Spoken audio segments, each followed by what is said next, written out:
వైకుంఠం వదిలి తిరుమల అడవుల్లో తిరుగుతున్న శ్రీనివాసుడు ఒకవైపు, నారాయణవనం రాజ్యంలో వెన్నెల్లా వెలుగుతున్న పద్మావతి ఇంకోవైపు. సంవత్సరాలు గడిచాయి.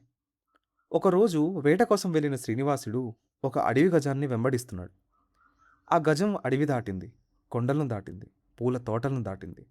నేరుగా నారాయణవనం వైపు పరిగెట్టింది. శ్రీనివాసుడు దాని వెనకే వెళ్ళారు. అదే సమయంలో నారాయణవనం ఉద్యానవనంలో పద్మావతి తన స్నేహితులతో కలిసి విహరిస్తుంటే ఆ అడవి గజం అక్కడే ప్రత్యక్షమైంది. అందరూ ఉలిక్కిపడ్డారు. కానీ ఆ గజేంద్రుడు వచ్చిన పనే వేరు.